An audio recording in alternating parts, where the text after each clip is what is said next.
ডাকসু নির্বাচনের দিন ঢাকা বিশ্ববিদ্যালয়ে বহিরাগতদের প্রবেশ সম্পূর্ণ নিষেধ করেছে ডিএমপি। আজ ভোর 6টা থেকে ক্যাম্পাসের সর্বোচ্চ নিরাপত্তা ব্যবস্থা নেওয়া হয়েছে বলে জানিয়েছেন ডিসি অপারেশন মোল্লা আজাদ হোসেন। ভোট কেন্দ্রে ফোন বা পানীয় নিয়ে না ঢুকতে প্রার্থীদের নির্দেশনা দিয়েছে নির্বাচন কমিশন। সেই সাথে মানতে বলা হয়েছে আচরণবিধি।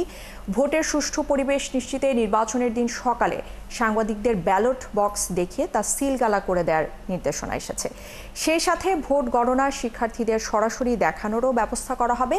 আর রবিবার প্রচার শেষ হয়ে যাওয়ায় আজ ক্যাম্পাসে প্রার্থীদের আনাগোনাও তেমন একটা চোখে পড়ছে না। এদিকে শিক্ষার্থীদের চাওয়া ক্যাম্পাস নিয়ে যারা আগে থেকেই কাজ করেছেন তারাই জিতুক এবারের ডাকসু নির্বাচনে। আগামীকাল সকাল 8টা থেকে শুরু হবে ডাকসু নির্বাচনের ভোট গ্রহণ। বিরতিহীনভাবে বিকেল 4টা পর্যন্ত চলবে এই ভোট গ্রহণ। আমাদের আসলে প্রত্যাশার জায়গা একটাই যে আমরা যেন শিক্ষার্থী বান্ধব একটা ক্যাম্পাস পাই।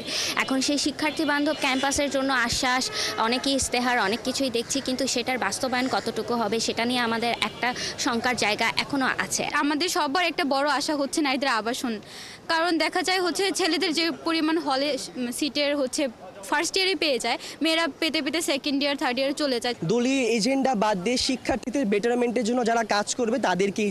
নারীদের সমস্যাগুলো আসলে অনেক বড়, যেগুলো হচ্ছে অনেক সময় অ্যাড্রেস করা হয় না।